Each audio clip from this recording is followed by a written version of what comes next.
اعوذ باللہ من الشیطان اللعین الرجیم بسم اللہ الرحمن الرحیم۔ قرآن کی اہم تعلیم توحید دار عبادت ہے، جس میں پروردگار نے اپنے انبیاء کو بھیجا ایک اہم منشور دے کر، وہ یہ ہے کہ انسانیت کے اندر توحید کو رائج کیا جائے۔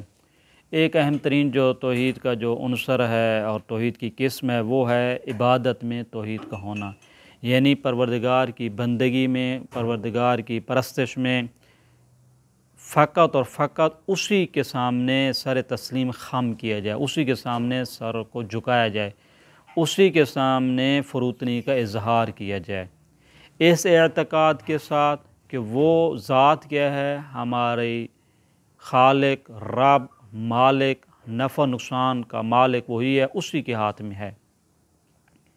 اس کو ہم نے بتایا تھا کہ اس کو عبادت بولتے ہیں۔ پس عبادت فقط اظہار عاجزی اور انکساری کو نہیں کہا جاتا۔ عبادت کا یہ معنی نہیں ہے کہ فقط جہاں کہیں بھی آپ دیکھیں کہ فروتنی کا اظہار کیا جا رہا ہے، اسے ہم عبادت کہیں۔ اب اگر خدا کے علاوہ کسی اور کے سامنے کوئی فروتنی کا اظہار کرتا ہے، عاجزی کا مظاہرہ کرتا ہے، انکساری کرتا ہے، تو آپ اسے کیا کہیں کہ یہ شرک ہوگا۔ یہ نہیں ہے معیار۔ پس خود فقط عبادت کا معنی یہ نہیں ہے کہ کسی کے سامنے فروتنی کا اظہار کیا جائے، بلکہ فروتنی کا اظہار اس اعتقاد کے ساتھ کہ وہ مقابل والی شخصیت کے بارے میں ہمارا یہ اعتقاد اور نظریہ پایا جاتا ہو کہ وہ کیا ہے، ہمارا رب ہے، ہمارا مالک ہے، ہمارا خالق ہے، نفع نقصان اس کے ہاتھ میں۔ اس اعتقاد کے ساتھ اگر کوئی کسی کے سامنے اظہار فروتنی کرتا ہے تو یہ عبادت شمار ہوگا۔ اور اگر کوئی یہ کہے کہ ہر قسم کے عاجزی کا اظہار، ہر قسم کے فروتنی اظہار کو عبادت کہتے ہیں، تو یہ قرآنی تعلیمات کے خلاف ہے۔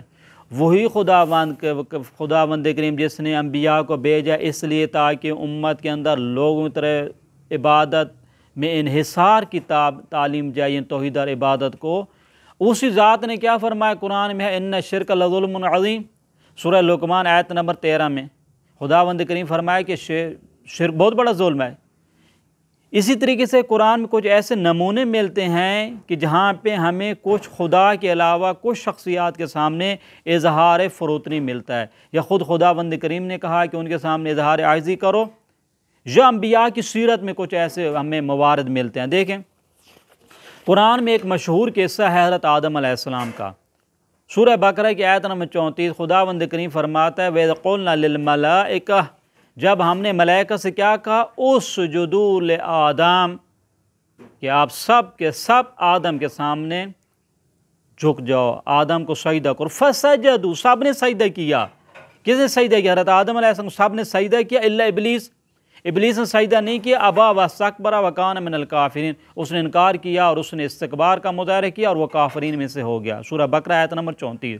اب یہاں پہ دیکھیں خود خداوند کریم اپنے فرشتوں سے کہہ رہا ہے کہ میرے نبی کے سامنے سجدہ ریز ہو جاؤ، اس کو سجدہ کرو۔ اور سجدہ تو اصلاً اظہار عاجزی کی نہایت درجے کا عاجزی اور انکساری ہے۔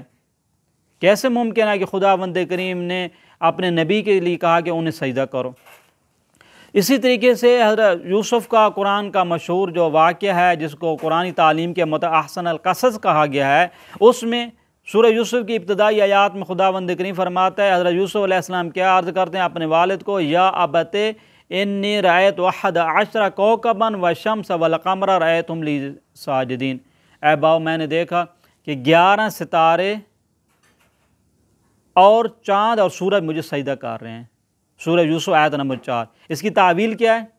یہ تعویل یہ ہے کہ جب حضرت یوسف علیہ السلام کو خدا نے وہ اقتدار نصیب کیا، سب والدین اور اس کے بھائی جاتے ہیں یوسف علیہ السلام کی خدمت میں، سورہ یوسف کی آیت نمبر 100 میں کیا فرماتے ہیں، وَرَفَعَ أَبَوَيْهِ عَلَى الْعَرْشِ وَخَرُّوا لَهُ سُجَّدًا، سب کے سب حضرت یوسف کے سامنے سجدہ ریز ہو جاتے ہیں۔ وَخَرُّوا لَهُ، سب کے سب جھک جاتے ہیں۔ کس حالت میں؟ سجدے کی حالت میں۔ لہو، کس کے سامنے جھکتے ہیں؟ حضرت یوسف علیہ السلام کے سامنے۔ اسی طریقے سے سورہ اسراء میں دیکھیں خداوند کریم نے جہاں حکم یہ دیا ہے کہ وَقَضَىٰ رَبُّكَ أَلَّا تَعْبُدُوا إِلَّا إِيَّاهُ، جہاں پہ یہ حکم دیا ہے کہ آپ نے اللہ کے علاوہ کسی کی بندگی نہیں کرنی ہے، وبالوالدین احسانا، سورہ اسراء آیت نمبر 23۔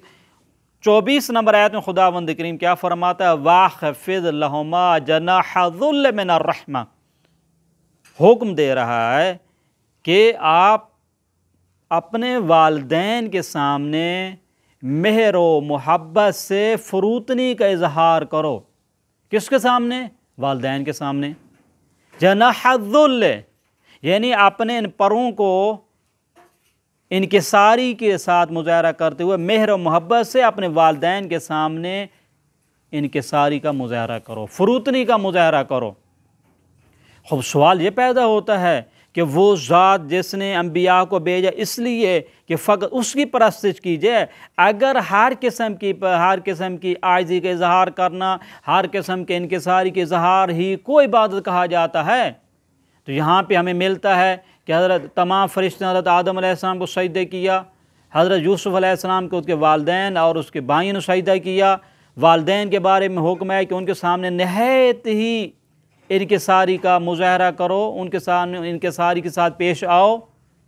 تو یہ کیا مطلب ہے؟ اگر عبادت کا یہ معنی ہم لیں کہ ہر قسم کی انکساری ہی کو عبادت کہا جاتا ہے تو یہ تو شرک ہو جائے گا۔ پھر بھئی آپ نے تو کہا یہ شرک ہو جائے گا، چونکہ آپ کا معیار اگر یہ ہو کہ ہر قسم فروتنی کو کہا جاتا ہے، جس کے سامنے بھی آپ نے تعظیم کی، تکریم کی، کسی کے سامنے فروتنی کا اظہار کیا تو یہ تو شرک ہو جائے گا۔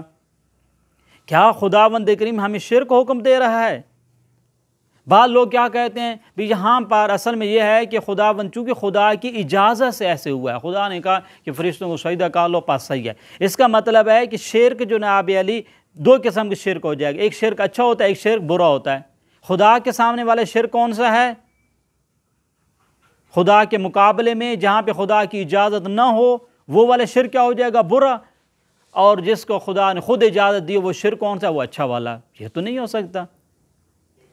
یعنی اس کا مطلب یہ ہوا کہ یہ تو آپ کہتے ہیں نہیں یہاں پہ عبادت نہیں ہے، یہ دقت کرنے کا مسئلہ ہے۔ آئے یہاں پر عبادت ہے یا عبادت نہیں ہے؟ اگر ہم نے عبادت کے یہ معنی کیا کہ ہر قسم کی عاجزی انکساری کو کہا جاتا ہے تو یہ عبادت ہے، یہ عبادت ہے۔ کیا خداوند کریم اپنے علاوہ کسی اور کی عبادت کرنے کا ہمیں حکم دے رہا ہے؟ بعض لوگوں کا یہ کہنا ہے جناب علی یہاں پر چونکہ خدا نے اجازت دی ہے پر یہاں پہ کوئی مسئلہ نہیں ہے، جو خدا نے اجازت دی ہے نا اس کا مطلب یہاں پہ شرک نہیں ہوتا۔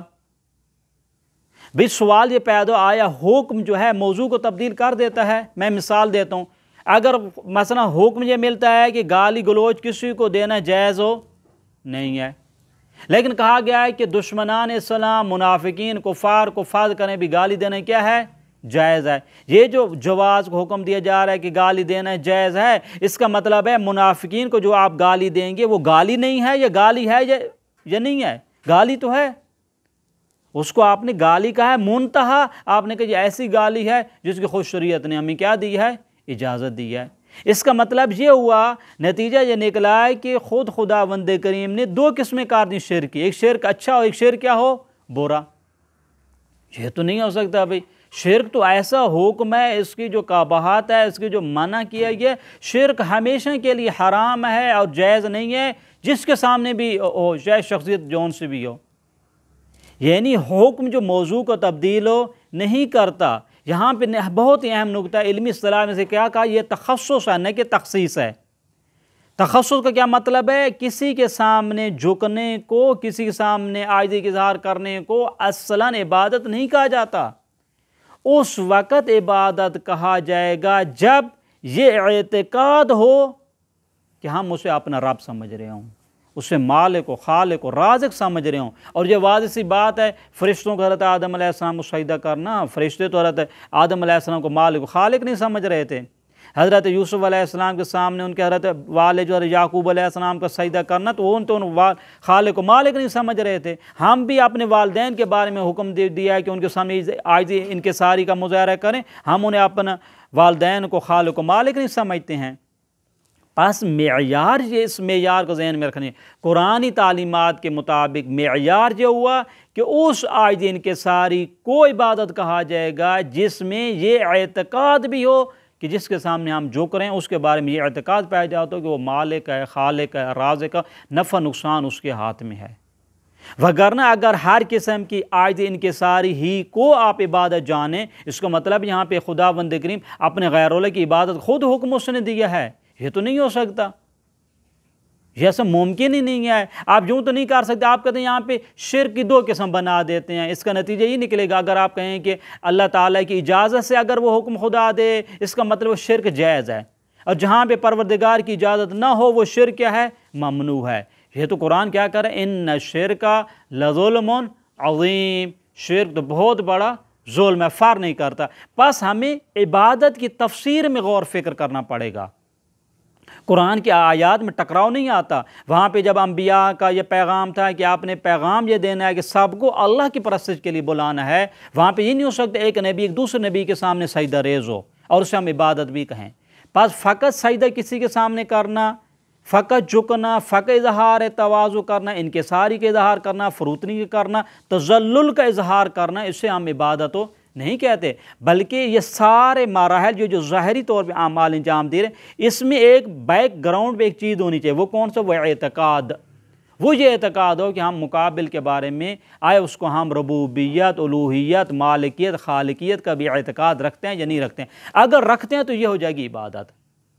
پس نتیجے بات سے ہوا کہ عبادت کا مفہوم یہ ہے کہ اس انداز میں عاجزی کا اظہار کرنا، انکساری کا، کہ اس کے بارے میں ہمارا یہ اعتقاد بھی پایا جاتا ہو کہ ہم اسے مالک، خالق، رازق، نفع نقصان کا مالک اسے جانتے ہوں۔ اس اعتقاد کے ساتھ ہو تو یہ ہو جائے گی توحید در عبادت۔ لیکن اگر اس اعتقاد کے ساتھ نہ ہو تو اصل یہ صرف سے عبادت ہی نہیں ہے، نہیں یہ کہ عبادت ہے معاذ اللہ آپ کہیں کہ شرک ممدوح ہے، ایسی بات نہیں ہے۔ یہاں پہ تخصص کی گفتگو ہے، نہ کہ تخصیص کی گفتگو ہے۔